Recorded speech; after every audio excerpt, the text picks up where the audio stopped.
کی بات یقین کرے یہ شعر جو ہے نا کاش یہ بات سمجھ آ جائے. ہمیں بعض اوقات لگتا ہے مسئلہ حل نہیں ہو رہا, پرابلم سالو نہیں ہو رہی, بڑی مشکل ہے. ایک ہی ریکوائرمنٹ ہے.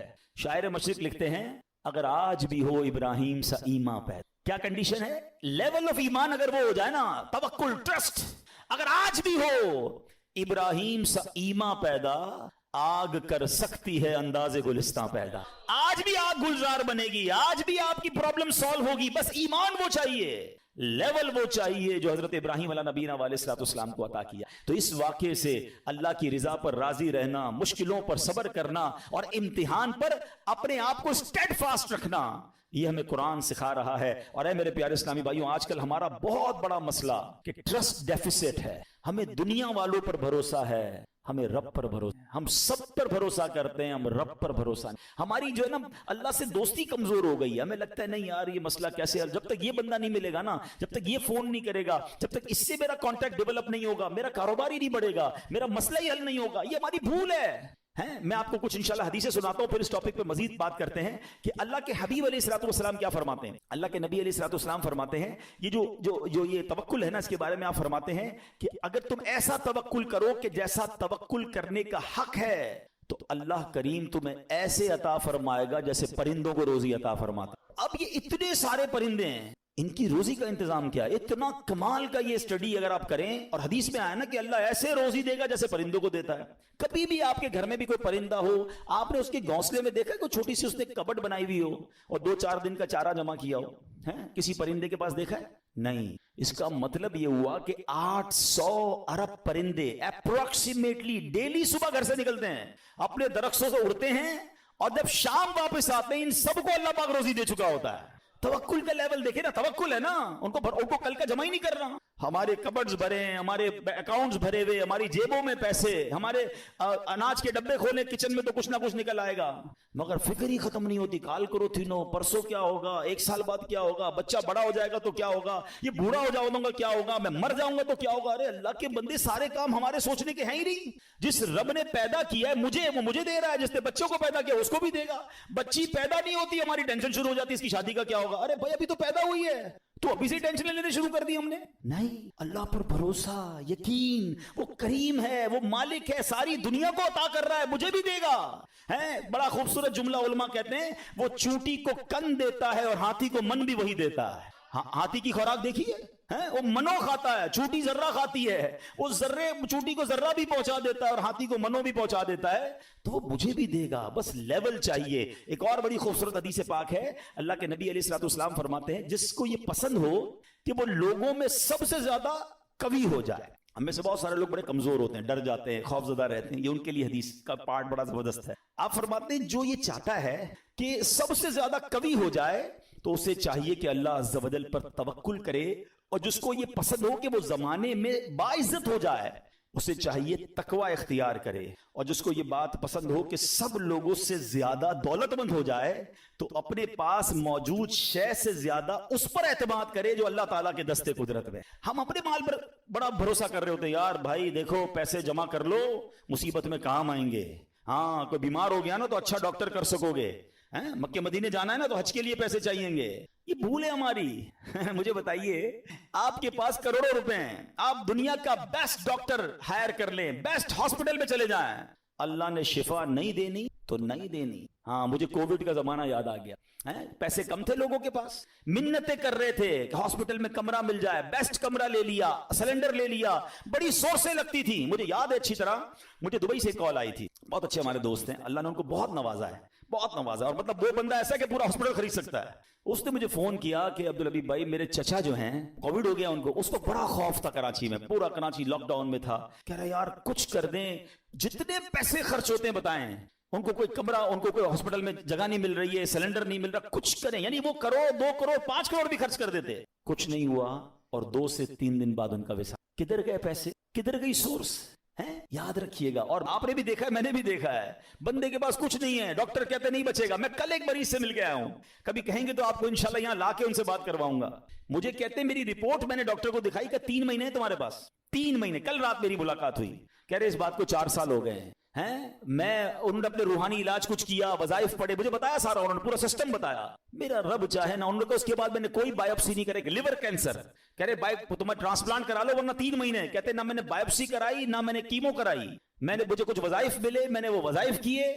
اللہ نے مجھے, آپ کے سامنے بیٹھا میری محفل میں میرا بیان سن رہے تھے, جسے اللہ رکھے اسے کون چکے. تو یہ توکل ہے نا, یہ جو اسباب پر پاگل ہوئے ہیں نا ہم لوگ. اچھا لوگ کہتے ہیں پیسے ہوں گے نا خوش رہیں گے, یہ بھی بے وقوفی ہے. میں اس مسجد میں آیا ہوں, یہ بہت سارے امیر بیٹھے ہیں, کروڑ پتی بھی نظر آ رہے ہیں, شاید ارب پتی بھی ہوں گے.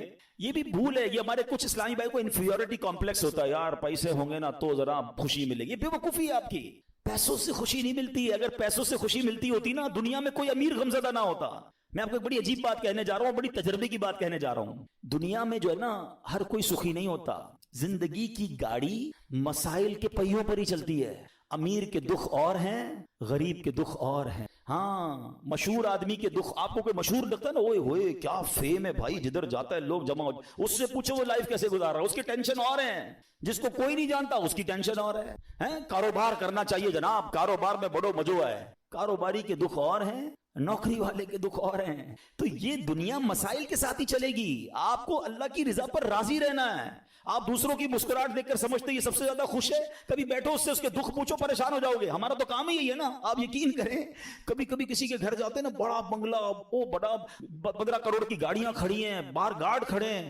بندہ بولے بھائی کمال عیش کی زندگی ہے, ڈرائنگ روم میں لے جا کے بولتا حاجی صاحب آپ سے ایک کام ہے, اور کان میں آ کے جب اپنا مسئلہ بتاتا ہے نا, بندہ بولے یار اس سے زیادہ تو میں سکھی ہوں یار, اتنی بڑی ٹینشن میں بیچارہ. تو یہ نہ سمجھیں, یہ تو قرآن کا اعلان ہے, ہمیں ٹیسٹ دیا جائے گا, ہمیں آزمایا جائے گا. Be ready for that test. کیا کہتا ہے قرآن, وَلَنَبْلُوَنَّكُمْ بِشَيْءٍ مِّنَ الْخَوْفِ وَالْجُوعِ وَنَقْصٍ مِّنَ الْأَمْوَالِ.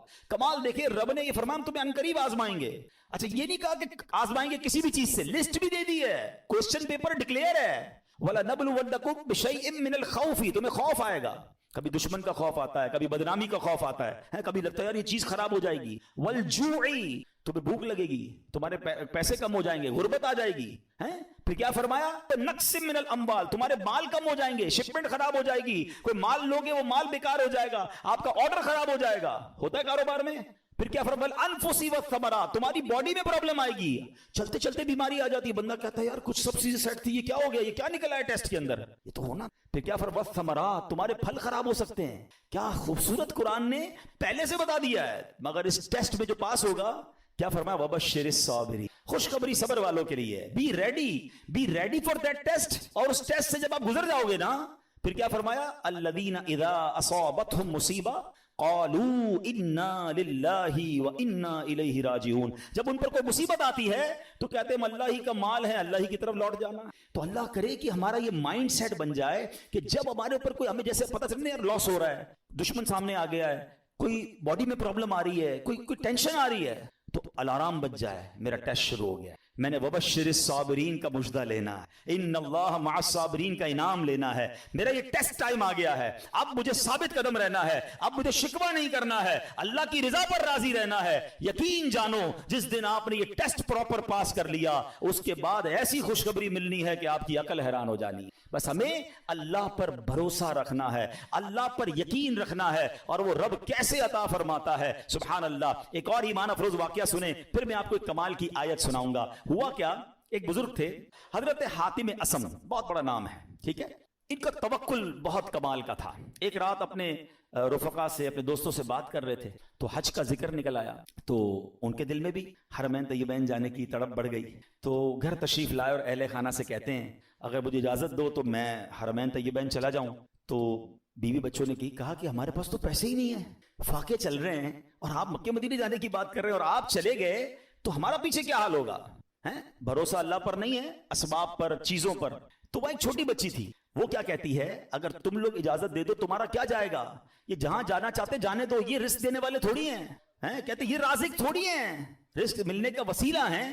جب گھر کے دیگر افراد نے بچی کا توکل دیکھا تو کہتے ہیں بچی ٹھیک تو کہہ رہی ہے, اللہ کے گھر ہی جا رہے ہیں, آپ چلے جائیں.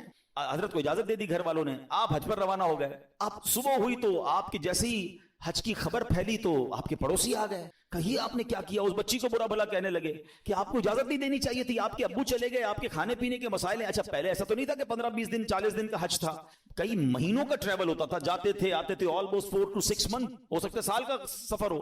تو اب بچی کو یہ کہنے لگے کہ تمہیں اجازت نہیں دینی چاہیے تھی. آئے ہائے, جب اس بچی نے یہ سنا نا تو آسمان کی طرف سر اٹھایا اور کہنے لگی کہ اے میرے مالک, اب مجھے ان لوگوں کے سامنے رسوا نہ کرنا, تیرے بھروسے میں نے کہا تھا, اب تو نے رسوا نہیں کرنا. اچھا ہوا یہ کہ اس شہر کا جو حاکم تھا, جو سمجھ لیں بادشاہ تھا یا گورنر کہہ لیں, وہ شہر کے گشت پر نکلا اور ٹریول کرتے کرتے اسے پیاس لگی, تو اسی حضرت حاتم اسم کے گھر کے دروازے پر آ کر دروازہ بجایا جاتا ہے. کہا گورنر صاحب آئے ہیں, ذرا پانی پلا دیں, پیاس لگی ہے. ان کی زوجہ کہتی یا اللہ, ہم وہ لوگ ہیں جن کے اپنے کھانے پینے کے پرابلمز ہیں اور ہمارے دروازے پر شہر کا حاکم آ کر پانی مانگ رہا ہے. اے اللہ تیری قدرت. پانی پلایا تو کسی پڑوسی نے آ کر کہا کہ یہ بڑے غریب لوگ ہیں اور ان کے والد صاحب حج پہ چلے گئے ہیں, حضرت حاتم اسم ہیں, اور ان کے گھر میں تو فاقے چل رہے ہیں. تو بادشاہ نے کہا کہ انہوں نے ہم پر مہربانی کی, ہمیں پانی پلایا, ان کو ایسے خالی ہاتھ تو نہیں چھوڑنا چاہیے. اس نے اپنے جو پیٹی باندھتے تھے اس زمانے میں, اپنی پیٹی اتاری اور ان کے گھر میں ڈال دی, اور اپنے سارے سپاہیوں سے کہا سب اپنی اپنی پیٹی ڈال دو. سب نے پیٹی کھولی اور ڈال دی. بعد میں وہ پیٹی کے بدلے پیسے آئے اور وہ مالدار ہو گئے, اتنے پیسے ہو گئے سبحان اللہ. اب کیا ہوا, جب یہ سب کچھ آ گیا تو اب وہ بچی زاروں کے تار رونے لگی. لوگ کہنے لگے اب تو مسئلہ حل ہو گیا, اللہ نے تمہارا بھروسہ تھا, اللہ نے اتنی مہربانی کی, اتنے پیسے گھر میں آ گئے. تو وہ بچی کے جملے سنیے گا. وہ کہتی ہے کہ میں تو اس لیے رو رہی ہوں کہ ہم نے کل رات بھوک کے عالم میں گزاری, جب مخلوق نے ہمارے حال پر نظر عنایت کی تو فقر و غربت سے ہمیں غنی کر دیا, فقر و فاقہ ختم, we are now rich. وہ کہتی جب اللہ کریم ہمارے حال پر نظر فرمائے گا تو لمحہ بھر کے لیے بھی ہمیں کسی کا محتاج نہ رہنے دے گا. پھر بچی نے بارگاہ خداوندی میں دعا مانگی, اے اللہ ہمارے والد پر نظر رحمت فرما اور ان کے لیے آسانی فرما دے, وہ تیری راہ میں روانہ ہوئے ہیں. کیا کمال کی بچی ہے. اور جب اس بچی نے یہ دعا کی تو پھر ہوا کیا سبحان اللہ, کہ دوسری طرف سیدنا حاتم اسم جب حج کے قافلے کے لیے روانہ ہوئے تو راستے میں امیر قافلہ شدید بیمار ہو گیا. لوگوں نے اس کے لیے ڈاکٹر کو تلاش کیا تو ڈاکٹر نہیں ملا. امیر قافلہ نے پوچھا کوئی ہمارے ساتھ نیک بندہ ہے, اللہ کا کوئی نیک بندہ. لوگوں نے کہا ہاں ہمارے ساتھ تو حضرت حاتم اسم ہے. امیر کے پاس آپ گئے, امیر کے لیے دعا کی, اسی وقت اللہ پاک نے وہ تکلیف امیر کی دور کر دی. تو امیر نے حکم دیا کہ ان کے لیے کھانے پینے اور سواری کا انتظام کر دیا جائے. آپ رحمت اللہ تعالی علیہ اپنے بچوں کے لیے پریشان تھے جن کو پیچھے چھوڑ کر آئے ہیں. اسی حالت میں آپ کی آنکھ لگ گئی, خواب میں کسی نے کہا حاتم جو ہمارے ساتھ اپنا معاملہ درست کر لیتا ہے ہم بھی اس کے ساتھ اپنا معاملہ درست کر لیتے. آپ کو اہل و عیال کے ساتھ جو پیچھے مدد ہوئی نا وہ بھی خواب میں بتا دیا گیا. حج کے بعد جب واپس تشریف لائے تو بچی گلے لگ کر رونے لگی. اس موقع پر وہاں موجود بچوں نے بڑوں سے کہا اللہ پاک اس کی طرف نظر نہیں فرماتا جو عمر کے اعتبار سے بڑا ہو, بلکہ اس کی نظر رحمت تو اس کی طرف متوجہ ہوتی ہے جو اللہ کریم کی زیادہ پہچان رکھتا ہے, زیادہ معرفت رکھتا ہے. تو اے میرے پیارے اسلامی بھائیوں, یاد رکھیے اللہ پر بھروسہ ہو تو بگڑے کام سنور جاتے ہیں. یہ آج کل لوگ جو حرام کام کی طرف جا رہے ہیں نا, کوئی سود کا کام کر رہا ہے, کوئی رشوت کا کام کر رہا ہے, کوئی جناب کہتا ہے نہیں یار جھوٹ بولے بغیر کاروبار کیسے ہوگا. یہ ایکچولی پرابلم یہ توکل کی کمی ہے. آج حرام روزی کا جو بازار گرم ہے نا, اچھا پتا سب کو ہے کہ میں جھوٹ بول رہا ہوں, پتا ہے میں ملاوٹ کر رہا ہوں, پتا ہے میں دھوکہ دے کر پیسے کما رہا ہوں, لیکن جب اس سے پوچھو کیوں کر رہے ہو تو یار کیا کریں, گھر کا خرچہ کیسے چلے گا, مارکیٹ میں سارے ہی جھوٹ بولتے ہیں, میں نہیں بولوں گا تو میرا مال کیسے بکے گا. مجھے بتائیے پھر توکل کدھر گیا, پھر بھروسہ کدھر گیا. یعنی آپ یہ سمجھتے کہ غلط کر کر ہی پیسے ملیں گے, یہ بھول ہے ہماری. یاد رکھیے حرام روزی کے قریب بھی نہ جائیں, یہ وہ غلطی ہے جو ہمارے یہاں بہت بڑی تعداد میں لوگ کر رہے ہیں. آپ یقین کریں, آپ اللہ پر بھروسہ رکھیں اور ایک نیت کر لیں آج کچھ بھی ہو جائے میں حرام روزی کے قریب بھی نہیں جاؤں گا. پھر دیکھیں آپ کے مسئلے کیسے حل ہوتے ہیں. سب سے بڑا پرابلم پتہ ہے کیا ہے, ہمارے مسئلے حل نہیں ہو رہے, ہمیں سکون نہیں ملتا, ہماری ٹینشنیں دور نہیں ہوتی ہیں. پلیز چیک کیجئے روزی حلال ہے.